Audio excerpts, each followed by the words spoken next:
Alright, mag-share ulit tayo mga bossing ng dagdag kaalaman sa 3-13 na second move. Okay?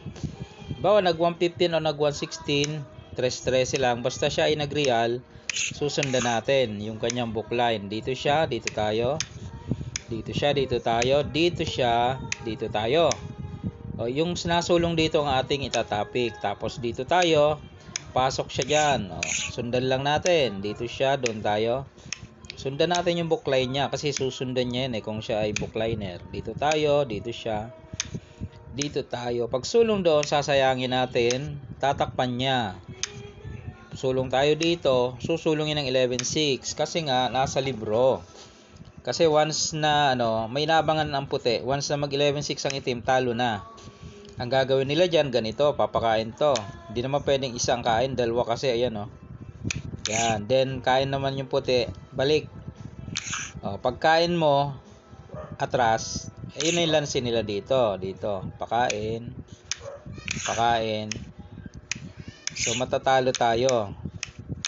Ayan magiging ending mga boss. So ibalik natin Ibalik natin. Ito yung dagdag kaalaman na sinasabi ko. So pag tira doon, so ibig sabihin lansi ito. Dito tayo susulong. Yan, ang best move. Ngayon, dalawa ang kain, abante at isang atras. Dito sa atras, dito siya matatalo. Sa ending matatalo yan. Dito sa abante, maaring magtabla. Okay, doon muna sa atras, dagdag kaalaman. Atras ang kain. Di kain uli. Kain siya dito. Dito, pagkain natin, dalawang bagay. Pwede siya ditong kumain, pwedeng dito. Paano kung dito siya kumain sa abante? Pag dyan sa abante, pwede nating malansi Pwede nating malansi, pakain, tapos pakain. Yan. Yan ang pwedeng mangyari saan siya dito?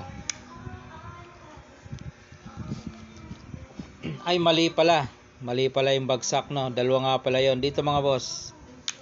Yan pala, para kung sumulong siya dito, yan, kung sumulong siya dyan, balik ko lang, sulong siya dito, ay pwede kang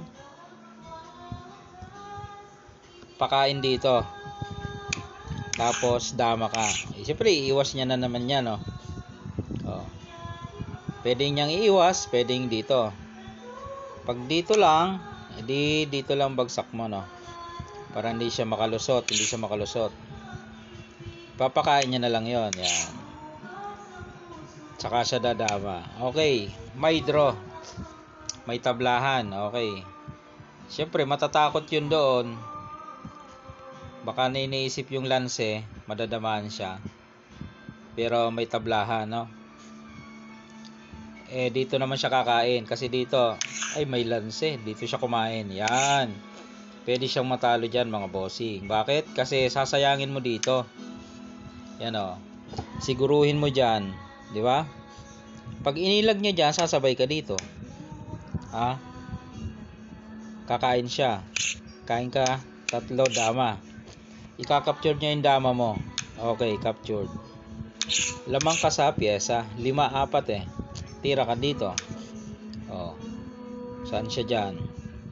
Pwede siya dito. Pag dito, sisingitan mo yan, lamang ka dyan. Lamang ka dyan papadama siya, halimbawa di magpadama ka rin. Ilan yan dadama sa'yo, itong mga na dito. So medyo lamang ka doon mga boss. Okay,